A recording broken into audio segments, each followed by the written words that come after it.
La métropolisation de la France a connu un grand bond en avant depuis une vingtaine d'années. Si bien qu'aujourd'hui, une quinzaine d'aires urbaines de plus de 500 000 habitants rassemblent 40% de la population, 55% de la masse salariale, 50% de l'activité économique et disposent d'un PIB par habitant environ 50% supérieur à celui du reste du pays. Pour les économistes Claude Lacour et Sylvette Puissant, c'est la traduction urbaine de la mondialisation, en tant qu'elle reflète l'adaptation des grandes villes aux besoins de l'économie mondialisée avec l'intensification des flux, des mises en relation des économies et des sociétés à l'échelle mondiale. Dynamique économique et marché du travail étant liés, les créations nettes d'emplois sont le bon révélateur de la vitalité de ces territoires par rapport au reste du pays.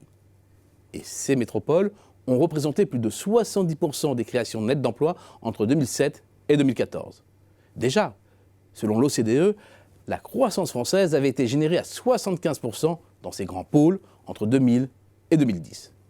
Cela fait donc 20 ans que le fossé ne cesse de se creuser entre ces grandes métropoles, dont la richesse s'accroît rapidement, et la panne d'une grande partie du territoire. Capacité à générer et à capter la valeur, grâce à de solides atouts dans la nouvelle économie de la connaissance, sont aux racines même de l'envolée des grandes aires urbaines. Elles disposent notamment d'une population plus diplômée que la moyenne et des monopoles sur certaines activités de services à très forte valeur ajoutée, notamment dans la haute finance, le haut management au sein des têtes de groupe mondialisées du CAC 40, la haute fonction publique. En moyenne, en France, 29,3% de la population ayant achevé ses études est titulaire d'un diplôme du supérieur. Parmi les 10 plus grandes aires urbaines, toutes se situent au-dessus avec des pointes à plus de 40% pour Toulouse et Paris, jusqu'à Nice en queue de classement en raison principalement de la surreprésentation des plus de 60 ans, population moins diplômée que les nouvelles générations. Et si les diplômés sont là, c'est que les postes proposés sont à la hauteur de leurs attentes en nombre et en qualité.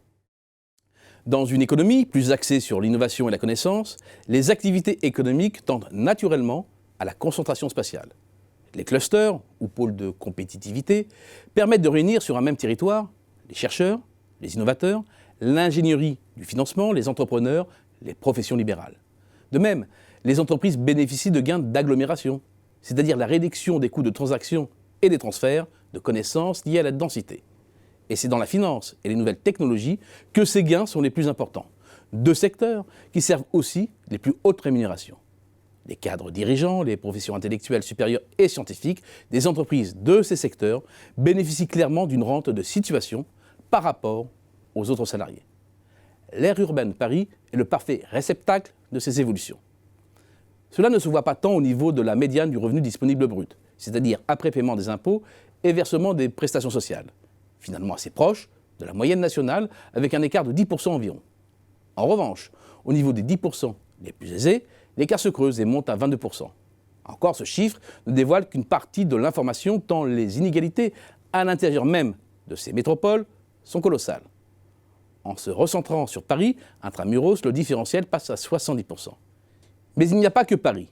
Une analyse de l'INSEE sur la région Auvergne-Rhône-Alpes montrait que la capitale des Gaules avait une propension à attirer des compétences rares représentant le double de la moyenne nationale, un taux comparable à celui du plateau de Saclay. Cette concentration de la richesse se mesure aussi à l'aune de l'évolution des prix de l'immobilier qui, dans de nombreux quartiers de Paris où les meilleurs emplacements des métropoles, flambent. Ce sont aujourd'hui les métropoles les plus branchées sur les flux de la mondialisation qui portent la croissance et la création de richesses.